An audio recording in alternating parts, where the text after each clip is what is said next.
Hello बच्चों लोग, क्या हाल चाल, कैसे हैं आप सब। आप सभी का स्वागत करता हूं डिजिफाइड डिफेंस चैनल पर। और आज मैं आप लोगों के लिए लेकर आया हूं एक बहुत ही मज़ेदार ट्रिक जो कि परम्यूटेशन चैप्टर से है। और इस तरीके का सवाल अभी कुछ प्रीवियस ईयर क्वेश्चंस में आप देख सकते हैं कि ट्रेंडिंग में है और रिपीटेटिवली ये क्वेश्चन पूछा जा रहा है। क्वेश्चन को बदल बदल कर पूछा जा रहा है, लेकिन कॉन्सेप्ट हमारा सेम है।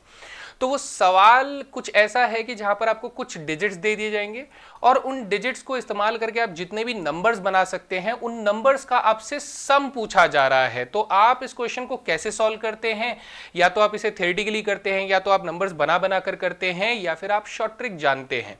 अगर नहीं जानते हैं तो इस वीडियो में आपको लोगों को शॉर्ट ट्रिक बताऊंगा और उसके साथ में आपको एनडीए के कुछ प्रीवियस ईयर क्वेश्चंस भी दिखाऊंगा कि जिनकी मदद से आप बड़ी आसानी से उन क्वेश्चंस को सॉल्व कर सकते हैं। तो चलिए बिना किसी देरी के शुरू करते हैं। यहां पर हमारा क्वेश्चन को सबसे पहले पढ़िएगा। Sum of numbers formed by the given digits. कुछ डिजिट्स दिए होंगे, उसमें से नंबर्स बनाने हैं और उसका सम आपको बताना है कि वो जितने भी नंबर्स बनेंगे उनका सम कैसे होगा। तो सबसे पहले यहां पर क्वेश्चन देखिए क्या लिखा हुआ, what is the sum of all 3 digit numbers. Question को आराम से पढ़ेंगे कि 3 अंकों की संख्या बनानी है और उनका हमें योगफल प्राप्त करना है। That can be found using all the digits 3, 4 and 5। 3, 4 और 5 का इस्तेमाल करके। When repetition of digit is not allowed, यानी कि किसी भी अंक की या फिर किसी भी डिजिट की पुनरावृत्ति मना है। ठीक है, तो आपको क्वेश्चन समझ में आ गया है। अब अगर मैं इसे एक बहुत ही बेसिक मेथड से करके बताऊं, जो कि कोई भी बच्चा इसको कर सकता है बहुत आसान तरीके से, कि अगर मान लीजिए मैं 3, 4, 5 से अलग अलग संख्याएं बनाता हूं, जैसे कि मैंने कहा 3, 4, 5 से 345 बन जाएगा, 354 बन जाएगा, 4 की मदद से 435 बन जाएगा, 453 बन जाएगा, 5 की मदद से 534 बन जाएगा, 543 बन जाएगा। तो यही सब हमारे पास डिफरेंट नंबर्स बन सकते हैं। तो इनको जोड़कर आप आंसर निकाल सकते हो। तो आंसर तो ऐसे निकल सकता है ना। तो एक बार जोड़कर देख लेते हैं भाई। यहाँ पर 5 और 5 10 हो जाएगा, 3 और 3 6 हो जाएगा 16, और 8 4 और 4 8 हो जाएगा। तो 16 और 8 मिलाकर 24 हो जाएंगे। तो इधर आ जाएगा 4, तो हमारा कैरी में चला जाएगा 2। तो 2 जोड़ेंगे तो इसका सम फिर से हमारे पास 24 आएगा। 24 में 2 जोड़ेंगे 6, यहां पर फिर से 2 आ जाएगा। तो यहां पर आ जाएगा 2 और 6, यानी कि हमारा जो आंसर होना चाहिए 2664। इसका योगफल हमारे पास 2664 आएगा। अब ये मेथड तो आसान लग रहा है, इसमें क्या परेशानी है गुरुजी। मैं कह रहा हूं कि ये मेथड यहां के लिए ठीक है, लेकिन अगर बहुत सारे डिजिट्स हो तो तब ये काम करना हमारे लिए बहुत लंबा काम हो जाएगा। क्योंकि अभी 3 डिजिट्स है तो 6 ऐसे नंबर्स बने हैं। अगर 4 डिजिट होंगे तो कितने बनेंगे, 24 ऐसे डिजिट्स, 24 ऐसी संख्याएं बनेंगी, तब तो जोड़ना हमारे लिए पॉसिबल नहीं होगा। तो आइए देखते हैं इस तरीके के क्वेश्चन को हम लोग थ्योरेटिकली कैसे सॉल्व करते हैं। तो अभी कैसे किया था, अभी बिल्कुल बेसिक मेथड था। अब एक बार थ्योरेटिकली समझते हैं। आपको ध्यान होगा जब मैंने ये सारे के सारे अंक जोड़े थे तो हमारे सारे यूनिट डिजिट्स का सम कितना आया था, 24 आया था। ये अगर मुझे पता लग जाए तो मेरे को काफी मदद होने वाली है। और इसको मतलब पता करने का तरीका आइए देखते हैं कैसे। हमने कहा कि सपोज कीजिए मैंने यूनिट डिजिट में अगर 3 रखा हो तो मेरे पास यहां पर 2 डिजिट्स होंगे जिनको मैं 2 फैक्टोरियल तरीकों से अरेंज कर सकता हूं जी। अगर मैं यहां पर 4 रखता हूं यूनिट डिजिट में तो यहां पर 2 फैक्टोरियल से इन्हें अरेंज किया जा सकता है। अगर मैं यहां पर 5 रखता हूं तो 2 फैक्टोरियल तरीके से इन्हें अरेंज किया जा सकता है। तो यहां पर हमने कहा कि सर टोटल 6 नंबर बनेंगे जो हमें समझ में आता है या दिख भी रहे हैं। इनका यूनिट डिजिट का सम कितना आया, अगर आप 3 को 4 को 5 को जोड़ेंगे तो 5 चौके 5 और 4 9, 9 4 9 3 12 हो जाएगा। लेकिन ये सब 2 बार आ रहे हैं, इसलिए देखिए योगफल टोटल हमारे पास 24 आ जाता है। ओके, अब ये 24 आ रहा है ना। अब आपको क्या करना है, इसको हमें, क्योंकि जब मैं यूनिट डिजिट्स को जोड़ रहा हूं तो हमारे पास 24 आंसर आ रहा है। जब मैं ऐसे ही टेंस वाली डिजिट्स को जोड़ूंगा तो उसका जो प्लेस वैल्यू होगा वो हमारे पास क्या हो जाएगा, प्लेस वैल्यू हो जाएगा 240, क्योंकि वो 10 से गुना हो जाएगा। और जब मैं ऐसी हंड्रेड्स वाली वैल्यू को जोड़ूंगा तो वो हमारे पास 2400 के बराबर आंसर देगा। तो फाइनली जब आप इन सारे नंबर को जोड़ेंगे तो 2664 हमारे पास आंसर आ जाएगा। ये हुआ हमारा थ्योरेटिकल मेथड। गुरुजी लंबा तो ये भी लग रहा है। तो अब आइए शॉर्ट ट्रिक की तरह चलते हैं। शॉर्ट ट्रिक इसी चीज को हम लोग क्रिस्प कर रहे हैं, यानी कॉन्सेप्ट हमारा यही है, लेकिन हम लोग स्मार्टली काम करेंगे। स्मार्टली काम कैसे करेंगे, यहां पर हम कहेंगे कि सबसे पहले आपको अगर ये चीज ढूंढनी है तो आप करेंगे सम ऑफ डिजिट्स, यानी जो डिजिट्स आपको दिए गए हैं उनका सम निकालिए। मल्टीप्लाई बाय आप करिए n माइनस 1 फैक्टोरियल, यानी जितने डिजिट्स आपको दिए गए हैं उसमें से 1 माइनस करके फैक्टोरियल लगा दीजिए। और मल्टीप्लाई बाय क्या करना है, यहां पर आपको अगर 3 डिजिट का सम चाहिए तो आप यहां पे 111 रखोगे, यानी अगर 4 डिजिट का सम चाहिए होगा तो 1111 रखोगे, 5 डिजिट का सम चाहिए होगा तो 1111 रखोगे, है ना। यानी कि उतनी बार ही 1 लिखना है जितनी डिजिट्स का आपको सम चाहिए। अगर 3 डिजिट का नंबर है तो आप 3 बार ही 1 को लिखोगे। अब एक बार इसको वैल्यू को निकाल कर देखते हैं। जरा आराम से सोचिए, अगर मेरे पास डिजिट्स यहाँ पे 3, 4 और 5 है तो 3, 4 और 5 का सम कितना हो जाएगा, 4 और 3 7, 7 5 12 हो जाएगा। n माइनस 1 फैक्टोरियल, हमारे पास 3 डिजिट्स थे तो 3 में से 1 कम कर देंगे तो 2 फैक्टोरियल हो जाएगा, और इसे मुझे 1 1 1 से मल्टीप्लाई करना है। देखिए 12 दूनी 24 हो जाएगा, और जैसे ही आप 24 को 1 1 1 से मल्टीप्लाई करेंगे आपके पास 2664 आंसर आ जाएगा। बम, ये रहा इसका शॉर्ट ट्रिक तरीका, जो कि आप जस्ट फॉर्मूले को लगाकर आंसर निकाल सकते हैं। तो अब क्या करें, अब मैं आपको दिखाता हूं कि एनडीए ने कब और किस तरीके का क्वेश्चन इस कॉन्सेप्ट के ऊपर पूछा हुआ है। चलिए शुरू करते हैं। ये रहा एक क्वेश्चन जो 2017 में पूछा गया था कि 3 digit numbers are found from the digits 1 2 3 in such a way that digits are not repeated, what is the sum of such 3 digit numbers. Options आपके सामने हैं, हो सके तो मेरे से सॉल्व करने से पहले आप इस ट्रिक की मदद से क्वेश्चन को सॉल्व करके कमेंट में आंसर दें। तो अगर मुझे सॉल्व करना है तो हमने कहा सर सबसे पहले मुझे डिजिट का सम लिखना होगा। डिजिट का सम हो जाएगा 1 + 2 + 3 हो जाएगा जी, multiply by n minus 1 factorial. अगर मेरे को 3 डिजिट नंबर बनाना था तो मैं क्या करूंगा, 3 - 1 फैक्टोरियल कर दूंगा जी, और 3 डिजिट नंबर बनाना था तो मुझे 3 बार 1 लिखकर यानी 111 से मल्टीप्लाई करना होगा। सो 1 2 3 हो जाएगा 6, यहां पर आ जाएगा 2 फैक्टोरियल और यहां पर आ जाएगा 111।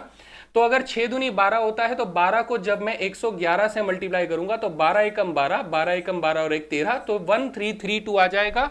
So option number D is the correct answer.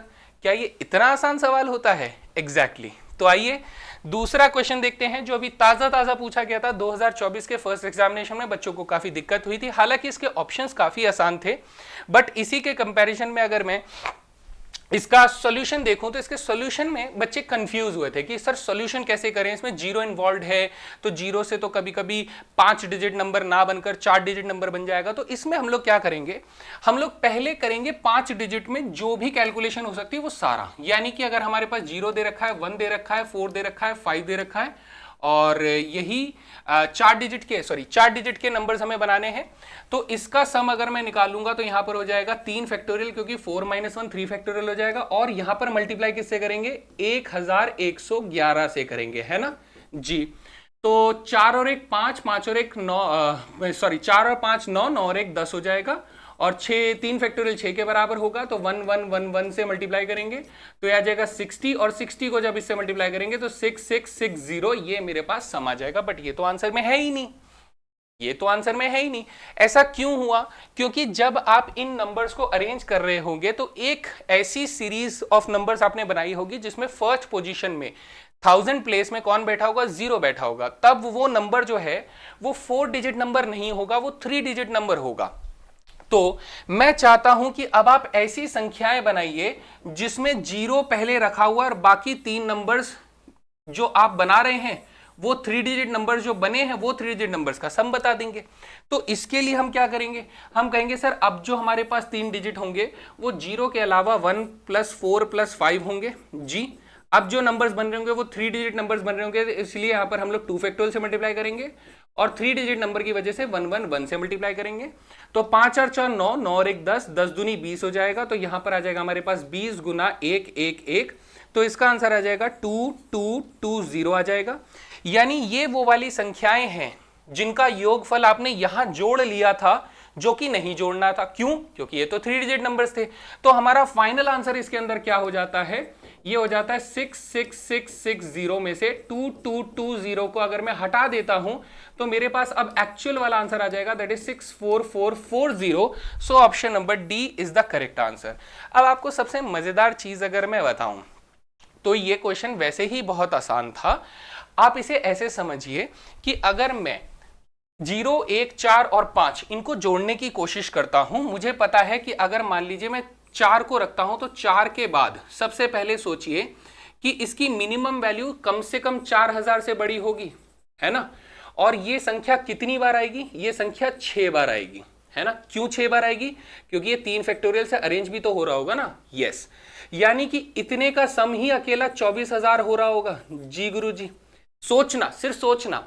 बाकी अगर मान लीजिए मैं 1 रखता हूं तो इसका जो सम होगा वो कम से कम 1000 से बड़ा होगा, है ना। हाँ, तो ये भी 6 बार आ रहा होगा, यानी इसका जो सम होगा वो भी 6000 कम से कम होगा। जी, अगर मैं 5 रखता हूं तो ये भी हमारे पास 6 बार आ रहा होगा और इसका जो सम होगा कम से कम 5000 से बड़ा होगा, और ये भी 6 बार आ रहा होगा, यानी इसका सम कम से कम 30,000 के आसपास होगा।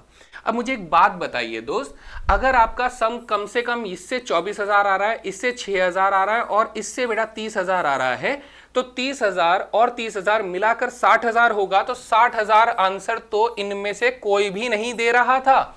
इतना सा कॉमन सेंस लगाकर भी हमारे 3 ऑप्शन एलिमिनेट हो रहे थे। हमें विदाउट शॉर्ट ट्रिक भी हम इस क्वेश्चन को सॉल्व कर सकते थे, बट कंप्लीट सॉल्यूशन और शॉर्ट ट्रिक के साथ भी आप इस क्वेश्चन को एक्सप्लेन करके भी आंसर निकाल सकते थे।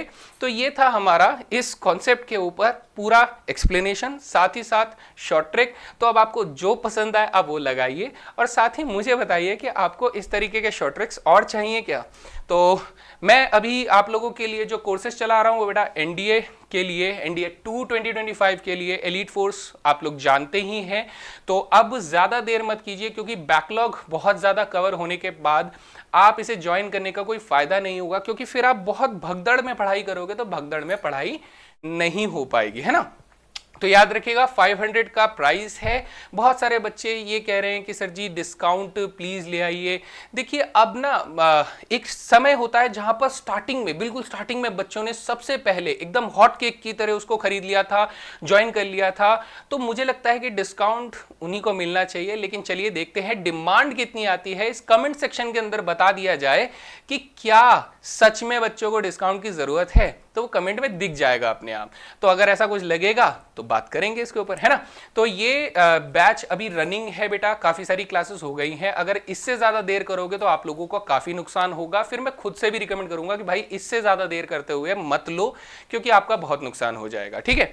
So that's it guys, thank you very much. और इसी के साथ यहाँ पर मैं सेशन को एंड करता हूं, क्योंकि इसके अंदर मेरे को बस इतना ही बताना था कि आप लोगों को कैसे इस क्वेश्चन को क्रैक करना है। याद रखिएगा कि अनडायरेक्शनल बिल्कुल आप मेहनत करते जाओगे तो कोई फायदा नहीं होगा। आपको सही डायरेक्शन की जरूरत होती है। जैसा कि मैं यहाँ पर बोल रहा हूँ, you don't need to be a genius, just faster and smarter. आपको बस इस एग्जाम को क्रैक करने का सही तरीका पता होना चाहिए। ऐसा नहीं है कि आपको सब कुछ पढ़ लेना है, बिल्कुल भी नहीं है। क्योंकि अगर मैं जीएटी की बात करूं तो जीएटी का सिलेबस मैथ से 10 गुना ज्यादा है। तो क्या आप सब कुछ पढ़कर आप जाओगे? नहीं। आपको यह समझना है कि ऐसे कौन से तरीके हैं जिनकी मदद से मैं इस एग्जाम को क्रैक कर सकता हूं। बस उसी चीज को लेकर हम लोग गाइड करेंगे, आपको प्रॉपर गाइडेंस मिलेगा। मैं आपको मैथ्स के लिए गाइड करूंगा और डिटेल्ड एक्सप्लेनेशन के साथ सारी चीजें आपके साथ तैयारी चलेगी, ठीक है बेटा। So that's it guys, thank you very much. मिलते हैं अगले सेशन में, तब तक के लिए जय हिंद।